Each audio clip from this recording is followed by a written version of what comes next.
교우 여러분, 혹시 같은 말을 3번 반복해서 하신 적이 있으실까요? 있겠죠. 저는 있습니다.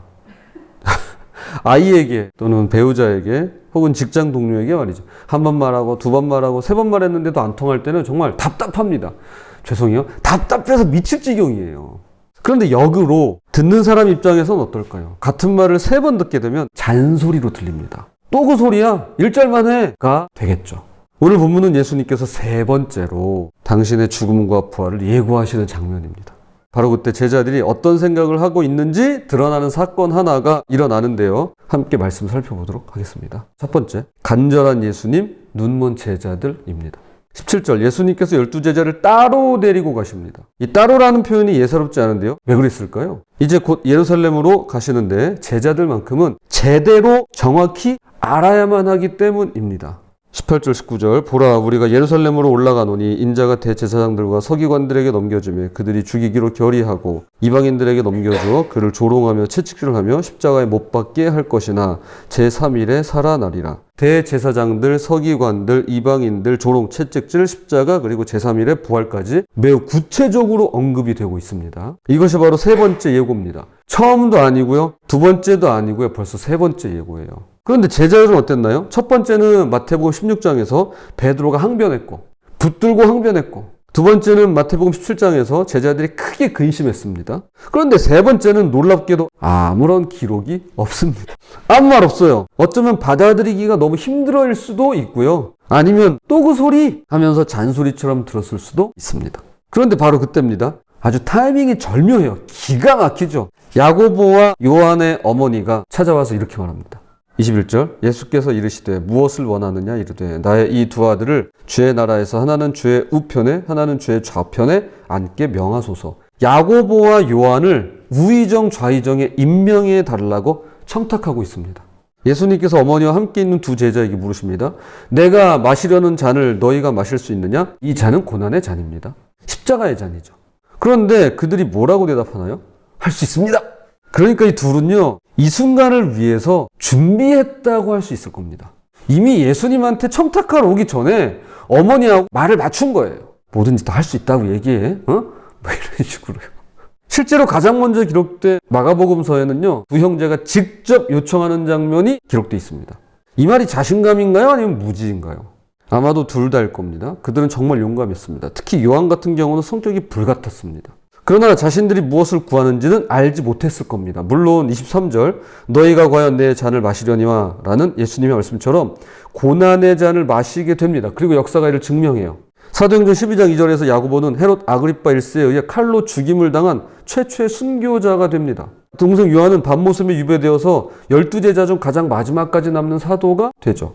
그들은 정말 그 잔을 마셨습니다. 하지만 그때 그 순간에는 전혀 알지 못했습니다.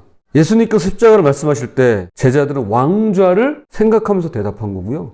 예수님께서 죽음을 예고하실 때 제자들은 영광을 청탁하면서 자신 있게 대답하는 거고요. 예수님께서 대속을 말씀하시는데 그들은 자리를 구하면서 예, 할 수 있습니다 라고 대답했던 것이었습니다. 자, 2번째입니다.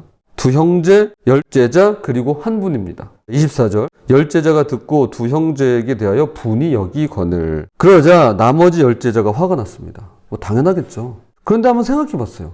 이들은 왜 이렇게 화가 났을까? 그러니까 분노했잖아요. 왜 이렇게 화가 난 걸까요? 2 형제가 비양심적이어서일까요? 아닐 겁니다.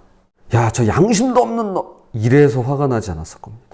오히려 자기들도 똑같은 생각을 갖고 야망을 품고 있었는데 저 2 인간이 선수를 친 거예요. 나도 원해요. 근데 저 녀석들이 선수 친 거예요. 이미 마태복음 18장에서 제자들은 천국에서 누가 큰지 서로 자리를 놓고 경쟁했었습니다. 12제자 모두 첫째가 되고 싶어 했으며 크고 높은 자리를 원했더랬죠. 그래서 예수님께서 말씀하십니다. 25절, 예수께서 제자들을 불러다가 이르시되 이방인의 집권자들이 그들을 임의로 주관하고 그 고관들이 그들에게 권세를 부리는 줄을 너희가 알거니와. 세상에서는 그렇습니다. 위에 있는 사람이 아랫사람을 지배하고요, 권력을 휘두르고 자기 마음대로 합니다. 로마 제국이 그랬고 헤롯 왕이 그랬고 세상 권력자들이 그렇게 해왔습니다. 그러나 하나님의 나라는 다릅니다. 26절 27절, 너희 중에는 그렇지 않아야 하나니 너희 중에 누구든지 크고자 하는 자는 너희를 섬기는 자가 되고 너희 중에 누구든지 으뜸이 되고자 하는 자는 너희의 종이 되어야 하리라. 크고자 하는 자는 섬기는 자가 되고 으뜸이 되고자 하는 자는 종이 되어야 합니다. 완전히 뒤집힌 가치관이죠. 세상과는 정반대입니다. 그리고는 이렇게 말씀하십니다. 28절. 인자가 온 것은 섬김을 받으려 함이 아니라 도리어 섬기려 하고 자기 목숨을 많은 사람의 대속물로 주려 함이니라. 대속물이 나와요. 이것은 노예를 해방시키기 위해 지불하는 값인데요. 예수님께서 자신의 목숨값으로 제자들을 그리고 우리 모두를 죄의 노예 상태에서 해방시키겠다라는 것입니다. 섬김의 절정인 십자가이죠. 그러므로 예수님께서 세 번째로 예고하신 죽음이란 듣기 싫은 잔소리 같고 똑같은 얘기 반복하는 것 같지만 이것이야말로 온 인류와 이스라엘과 그리고 서로 큰 자리 차지하겠다고 안팎으로 다투고 있는 제자들을 회복시키시고 살리시기 위한 대속물이라는 것입니다. 대속물이 여기 처음 나와요. 진짜 큰 자리는 왕좌가 아니라 십자가였습니다. 진짜 영광은 우편과 좌편이 아니라 섬김과 희생인 것입니다. 자, 이제 말씀의 결론을 맺으면서 이어지는 맹인 두 사람의 이야기를 나누겠습니다. 길가에 앉아 있다가 맹인 두 사람이 예수님께서 지나가신다는 소식을 듣습니다. 무리가 꾸짖으며 잠잠하라고 했지만 그들은 더욱 크게 소리를 지르며 예수님을 부릅니다. 예수님께서 멈춰서 물으세요. 너희에게 무엇을 하여 주기를 원하느냐? 33절 34절 이르되 주여 우리가 눈뜨기를 원하나이다. 예수께서 불쌍히 여기사 그들의 눈을 만지시니 곧 보게 되어 그들이 예수를 따르니라. 이 맹인들은 자신들이 장님인 줄 알았습니다. 누구보다도 잘합니다.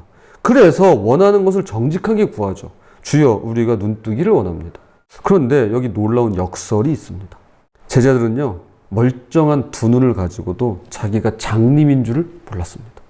예수님께서 세 번이나 십자가와 죽음 그리고 부활을 말씀하셨습니다.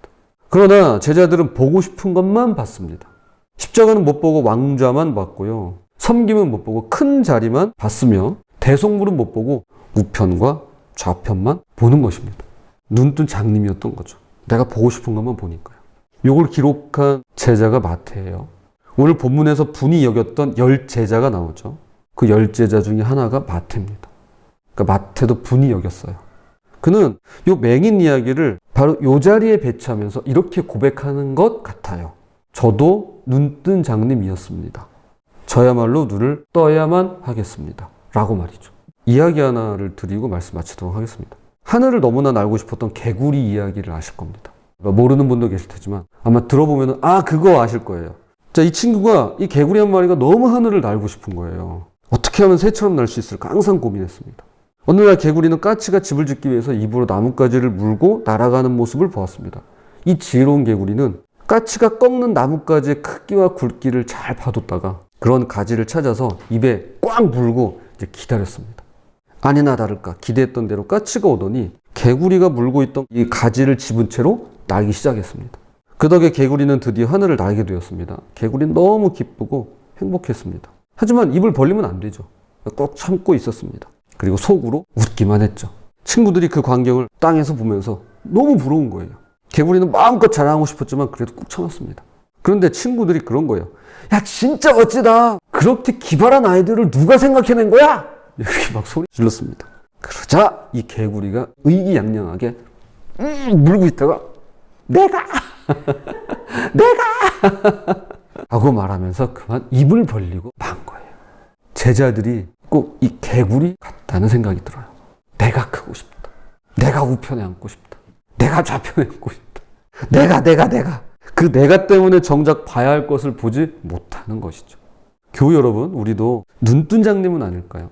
매일 아침 예수님께서 말씀하시는데 혹시 잔소리처럼 흘려듣고 있지는 않을까요? 죄송합니다. 일주일 만에 새로 고침 오랜만에 참석하셨는데 제가 할 소리는 아니죠. 사실 혹시라도 주님이 우리에게 말씀하실 때 그런 생각이 들진 않을까요? 십자가는 못 보고 내 자리, 내가 구하는 것만 보고 있는 건 아닐까요? 한번 돌아봤으면 좋겠습니다. 예수님께서 오늘도 우리를 따로 데리고 가십니다. 이 자리가 따로 아닐까요?